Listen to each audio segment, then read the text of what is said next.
Hey everyone, welcome to Meeple Bits. Thanks for joining me today. Set at a turbulent time of West Francia's story, circa 900 AD. Despite recent efforts to develop the city, outlying townships are still under threats from outsiders.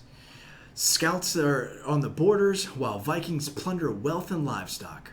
Even the Byzantines from the Far East have shown their darker side. As noble men and women, players must gather workers from the city to defend against enemies, build fortifications, and spread faith throughout the land. Fortunately, you are not alone. In this great wisdom, the king has sent his finest knights to help aid in your efforts. So, ready the horses, sharpen the swords, the Paladins are approaching. Released in 2019, Paladins of the West Kingdom, designed by Shem Phillips, published by Garphill Games for 1 to 4 players, with a playtime of roughly 90 minutes to 2 hours. So join me as we go through this setup and playthrough of the game Paladins of the West Kingdom. Hey everyone, welcome to what will be a 3-player setup of the game Paladins of the West Kingdom.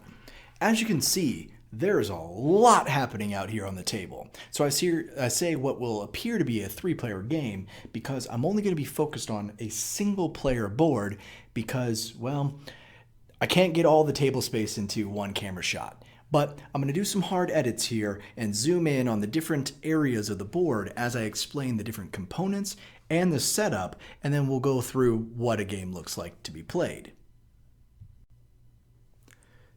To begin, you're going to want to take the main player boards, the left side and the right side. I'm focused in on the left side now. But to begin, you want to set them side by side. Then shuffle the King's Order cards. And the King's Order cards look like this. You've got King's favors, which are green, and then King's Orders, which are red.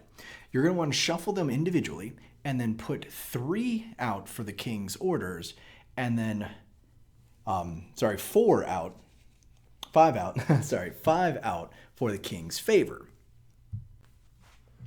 Next, this is the additional supply of the different types of meeples and currencies that I'll touch on in just a moment. Next, you're going to have the tavern cards, set them just a little bit below where the King's favors and orders are.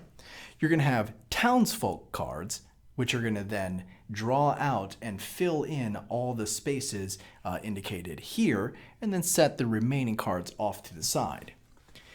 Here where you have this little blue castle icon, you're going to put these sort of construction looking cards. These are going to be wall cards, and they look like this on the other side. So you're going to want to put them in their location. Panning over.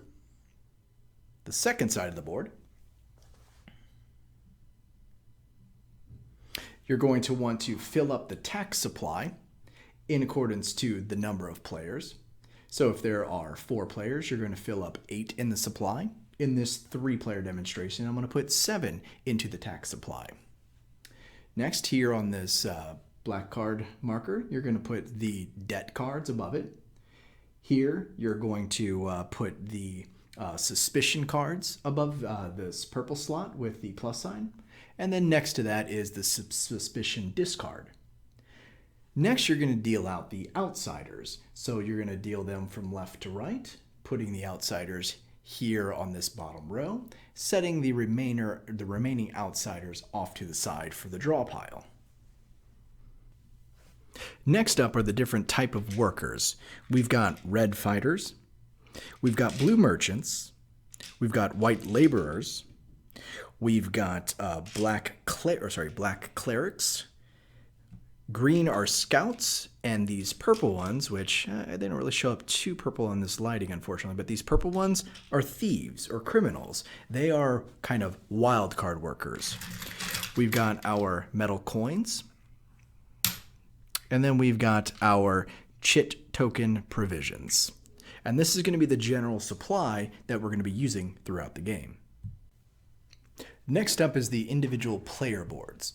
Every player should then receive a player board with their individual tokens as set up here. So starting from here, we've got your outpost, which there are 8 total, so they should get 8 outposts. Let's see, 7 monks, 7 garrisons, and then 7 urns. And you're going to want to set them up in their respective locations. So covering these top squares with your green outpost, covering these squares here with your 7 monks, and these these squares over here to the right side above the garrison with your garrisons. And then down here, you've got the little urn icons that you're going to cover up from 0, 1, 3, 5, 7, 8, and 9 from left to right. In each of these locations, this is kind of where you're going to be playing. Additionally, all players should receive 3 markers, a red for your attack power, a black for your faith, and a blue for your influence. So these are going to be your markers that you're going to increase on this track here to indicate how much of each of those individual stats you have. And then lastly, all players should receive a deck of Paladin cards that match their player board. So this one, as you'll see here, the backgrounds do sort of match the backgrounds here. So you're going to want to put these guys right off to the side with the Paladin that you're using on your turn here in your play area when the time comes. And then before I go on, this deck of Paladins would go with this player board because this background matches this background. So I'm going to swap these guys out here, put them right there. All the cards in here are the same. The only thing that's going to change is when you shuffle them, how they come out. But all players have the same opportunity for each Paladin. So we won't go into all the individual places on the main player board during this how-to. Please refer to the instruction manual for the individual iconography. But on your individual player board, there's kind of 2 sides to the player board. This left side, where you're going to be able to place workers where you don't really get or need influence types, whether that be strength, faith, or influence, but you're going to be able to do different actions here. And then over here, when playing, you're going to be doing something either here or up on the main player board on the right side. So keep that in mind when you're kind of mapping out what you're doing is when playing your workers on this right side of the board, they primarily relate to what's on the main play area up there. This section here is all about kind of getting things locally. So whether that be currency or different types of worker cards or provisions, etc. Or of course criminals, so getting different workers. And the last thing to note about the player board is the kind of flags on the left and right side of each of these locations. Example, here under commission, in order to commission, you're going to need faith, but the reward that you receive is going to be influence. Opposite is this absolve action, you're going to need faith, you're going to need influence, but the reward will be faith. Example, if I need 0 faith to use this urn, and it'll get me +1 in the faith column. I need 0 influence, but I'll get 1 faith. Here, again, 1 faith, so on and so forth. Just to kind of give you an idea. Here under attack, to attack, I'm going to need strength, and then after attacking, my reward will be influence. And when I'm attacking up on the main board. So let me just grab this guy. So here is one of the outsiders that I have an opportunity to attack. And you'll see here in the upper right-hand corner, it will reward me with influence. And then lastly, at the bottom of your player board are additional costs to be able to recruit these different outsiders. If you recruit the townsfolks, let's see if I can get those guys back in view. There we go. If you recruit those townsfolks up at the top, you would put them either kind of on the left or the right side of your player board to indicate that they're sort of an ongoing or an end game benefit. So let's dive into what a paladin might look like. Here's a paladin. All paladins will reward you with workers per turn, different additional benefits into your stats, as well as a special power. There we go. Developing cost 2 fewer silver. Developing being an action down here. Develop. So when this paladin gets recruited into your round, you're going to receive these workers. That's how that would work. But that's the initial setup of the game Paladins of the West Kingdom. So now you're ready to dive in and start learning about the different turns and what those turns look like. So the game is played over 7 rounds, and you'll notice what round you're on as indicated by each of the king's orders and favors that are going to get flipped over at the start of each round. So once we begin going in, we're going to flip over this first king's favor indicating round 1 has begun. And then once we've flipped over this 7th one, that's the final round of play. At the end of the game, the player with the most victory points, these kind of yellow markers that you see on the different flags and the different areas on the board, the person with the most victory points is then declared the winner. So how does the rounds play? At the start of the round, you're going to pass the first player marker, give it to that person. We're going to reveal any king's orders or favors. So let's go ahead and do that now, flipping over this first one. And then let me go ahead and describe this one so that you guys have a good idea of what we're looking at here. This first king's order that we've received wants us to do 5 convert. And I know this because these icons here match this icon here in the convert section. So any player, this is shared amongst everyone, any player that completes this favor would receive victory points at the end of the game scoring. So if you complete 5 convert actions by converting these outsiders, then you would get bonus victory points. Those bonus victory points are indicated here. There we go, move. 4 victory points for this one, 6 for this one, and 8 for this one, which will be revealed during round 3. In round 3, we're actually going to flip both of those cards.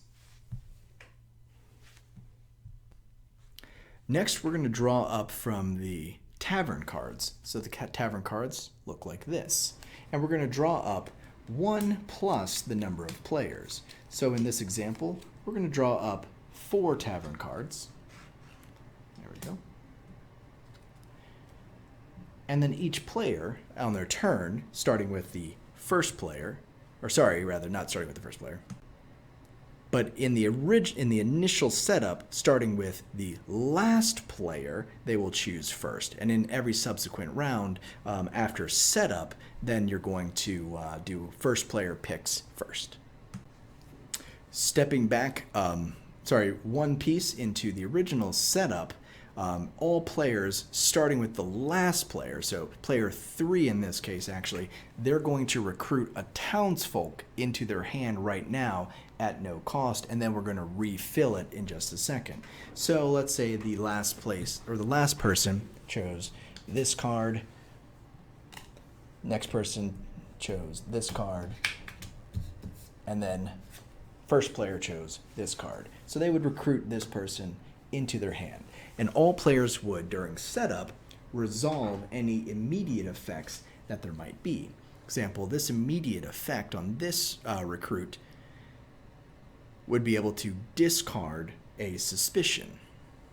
And at any time when you gain the attack option, or when you do the attack, this is ongoing, you gain 1 silver from the tax supply.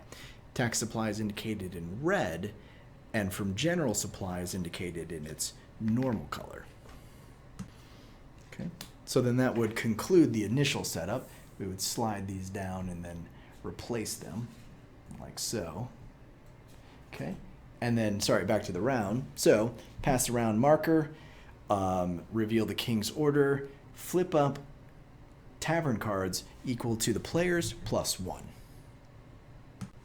Next, each player is going to shuffle their deck, if they haven't already, draw up 3 paladins, flip them over, determine which of the 3 paladins they want to choose for this round, So let's just say I do attacking earns 2 silver.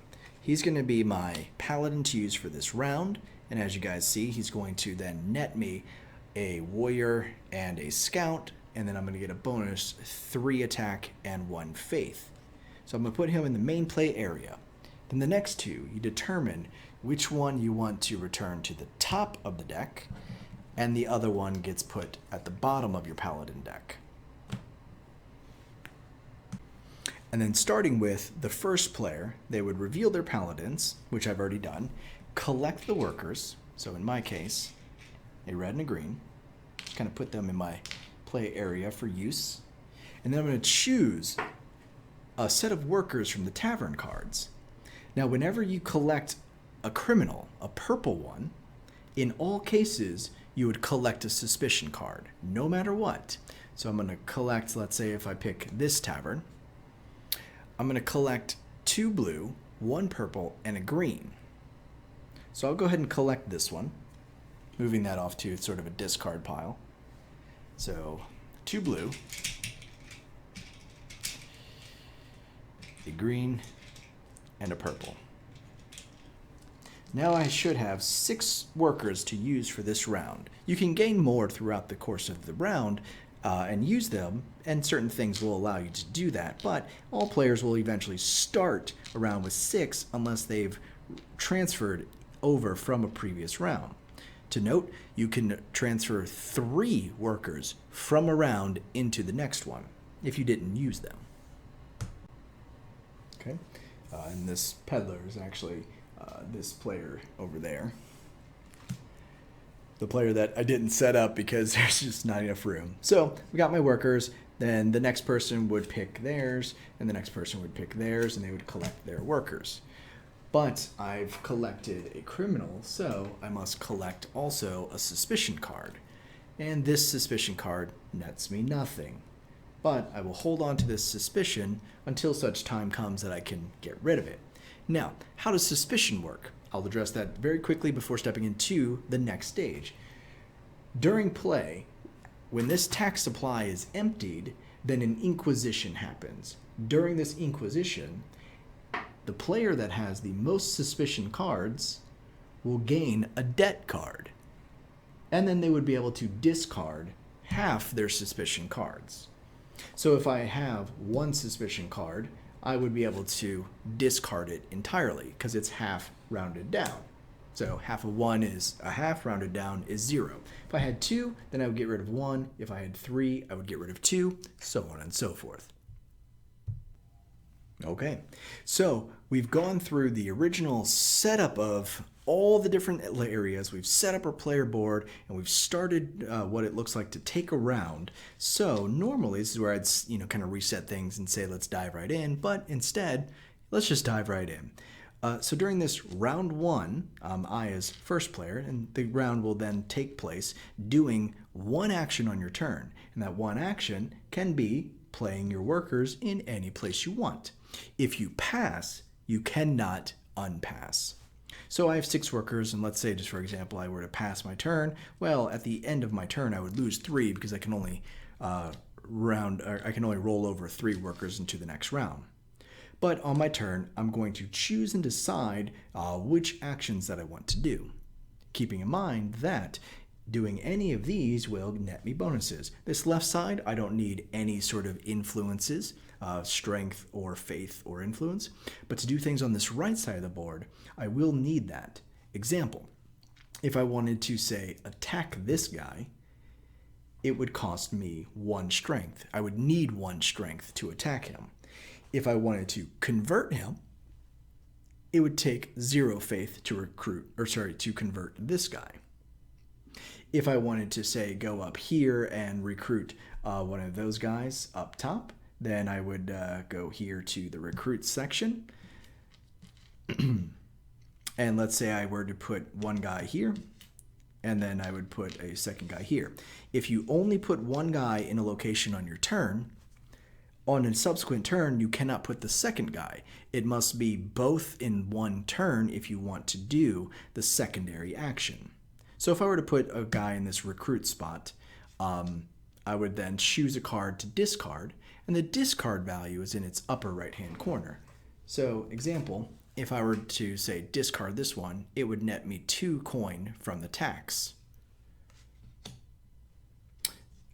Subsequently, each location has a specific color worker that must be used in those spots.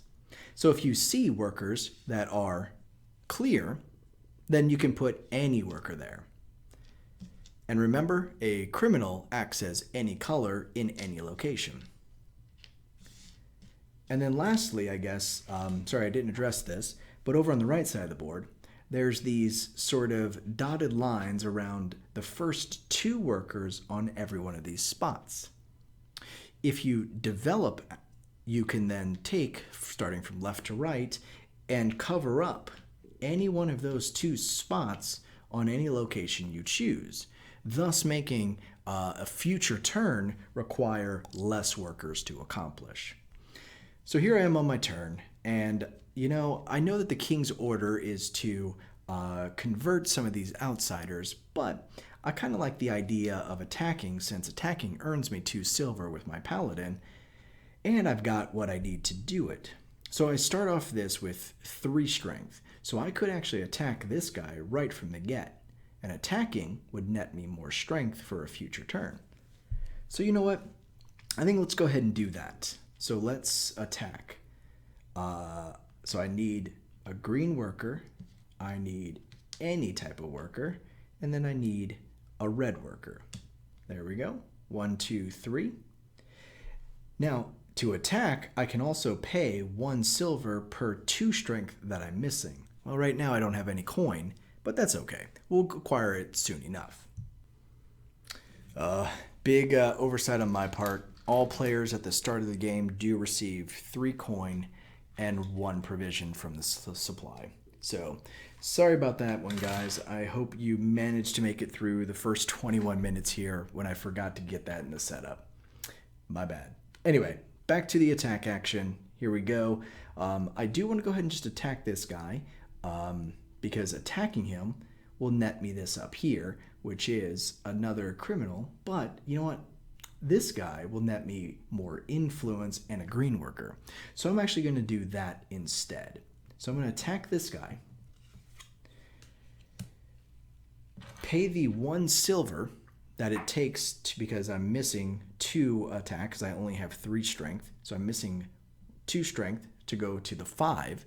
So I'll pay the 1 silver and attack this guy. So he's dead.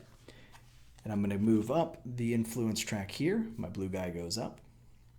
I gain a scout worker into my workforce to be used this turn. And I gain 2 silver for attacking. Keep all players or all outsiders that you attack because there will be endgame bonuses that might apply. Now all these guys will stay exactly as is until the end of the round. Then the next player is going to take their turn. They're going to do whatever action they want to do. So let's say they went ahead and attacked, or they converted this guy as an example. Let's bring him off to the side.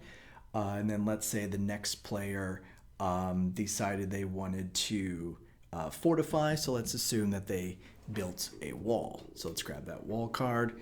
And on the wall card, they would go up 1 strength and gain 2 white, or 2 general laborers into their stock for this turn. Now it comes back around to first player again. Now because this section is already occupied, I can't go here again. But I could come here to pray, which would allow me to pay 2 coins to remove workers from a specific location. But I don't really feel like doing that one.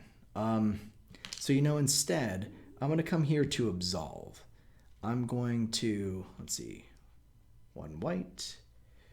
Let's see, I've got 4 coins. Actually, you know what? Developing might be my better option. No, let's do absolve. So we'll go here. 1 white, or sorry, 1 blue, 1 anything, and then it requires a black one, a cleric. But I'm going to use my criminal there instead. I don't need any influence though to go up this track, but I do have 1, but I have to go from left to right.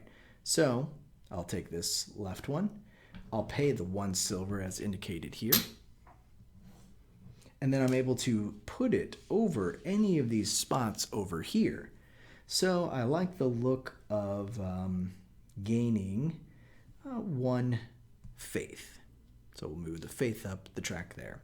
Now I still do have 1 person. So the next person would take their turn, the next person their turn, it would come back around to me. And I've got 1 person left, so I'm going to go ahead and use him here to discard this card, just as an example. I can reach it. There we go. So to discard, I would then gain a criminal. So they get discarded just over there off to the side. I would gain a criminal from the supply, but I do also gain suspicion. But this suspicion nets me 2 coin from the tax. And I keep all suspicion visible. Okay? Next player takes their turn, next player takes their turn. It would come back to me. I don't feel like using this guy this round, so then I would pass. And that's it. The round is over. So, to reset the round, we're going to pass the first player marker. We're going to get rid of any of the tavern cards that were not used. All cards will then shift down, thus making them easier or cheaper to acquire. And then you're going to refill the supply. That is a bad shuffle job if there's that many yellows out there already. Up here, again, if say this guy were in this far right position, if he weren't taken, and same thing down here, he would actually get discarded entirely. But because it was here, everything like this will slide down, and then we'll replenish the card. Next, you're going to start the round over once again. All players are going, starting with the King's Order, we're going to flip this. New King's Order, which is worth 6 victory points to build 5 garrisons by the end of the game. Next, we're going to deal up tavern cards equal to the number of players plus 1. All players are going to select their paladins. So go through these 3, pick 1, put 1 at the top, 1 at the bottom, and then starting with first player, they would reveal their paladin, collect the workers, take a tavern card, collect the workers, and then begin play once again. So that's it, guys. There's a lot happening here, so I'm going to tear down the table and stay tuned for my afterthoughts. Hey everyone, welcome back. I hope you enjoyed that setup and playthrough of the game Paladins of the West Kingdom. Yeah, that was a lot. Really complicated. Let me just dive right in, right? This one was a lot to take in, okay? Let me start by addressing the components. Like many Shem games, superb, This one was really dang good. The players actually had player boards, which I loved instead of, kind of flimsy card stock player tableaus. So definitely a mark for that. I got the metal coins upgrade, which I'm always happy to do. I think it really adds to the game for me. All the wood components, the card stock was really good. I found it to be a strange decision with all the great components of everything to give me punch board rations or provisions. So that annoyed me a little bit. So now I feel like I'm gonna have to go aftermarket just to sort of complete the game. But all that aside, the components are really good quality. One massive remark that I have to give a huge negative for on this game though is the insert, or really no thought given to that insert. There is so much going into the setup of this one, and my first time playing the game, I actually set up the table for all 4 players myself, and me going around and just putting all the things on the tableaus and everything like that, it took me a solid, 30 plus minutes to do it alone. And that shouldn't happen. There needs to be way better organization in this type of game, especially because all players are getting a set of paladins, a player board with a specific number of outposts and garrisons and things like that they put on it every single time. So more thought should have been given into that insert and things that come with it to organize the box a little bit. It's a tiny box, but man, there's a lot happening in there. So all of that aside, I did actually go aftermarket, picked up a 3D printed box insert, really good quality. They did a great job with it, and for the next playthroughs, it really just made setup and teardown so much faster. So why should you add Paladins of the West Kingdom to your collection? Well, you like worker placement games, obviously. Shem is known for doing a great job with these types of games, and I am really thrilled to have this one in conjunction with Architects of the West Kingdom. They are two radically different games, and I'll try to get a video about those differences later, but for this one, Paladins is completely different. You are highly strategic in your own sort of little world, right? So you are kind of setting up your little universe of building out your tableau, building out your player board, managing your workers, managing where you want to put an outpost to make a future spot cost less workers to do. So there's so many options, and as you can tell from the board, there is a lot to do. Not a bad thing. There are so many options and different paths to take to victory, which I love. I'm always a fan of that, because any just singular path gets pretty boring. So it reduces on replayability, which this game packs a lot of. Where they could have probably improved, I guess, a little bit is, I don't know, maybe more paladins, maybe some variants there. I think that having the limited number of paladins to go through will catch up kind of quickly. We've only done it, I guess, 3 or 4 times now, and we haven't really gotten stale with the paladins, but we're kind of getting an idea a little bit more of, all right, where's the strong ones for what I'm trying to accomplish in relation to like King's Favors or King's Orders, things like that. Why should you not add this to your collection? This pains me to say because I'm a huge fan of Shem's work, but this one has almost zero player interaction. So bear that in mind, that if you want a lot of interactivity, like with Architects, you're constantly doing things with other players, and there seems to be more interaction with the other players around the table.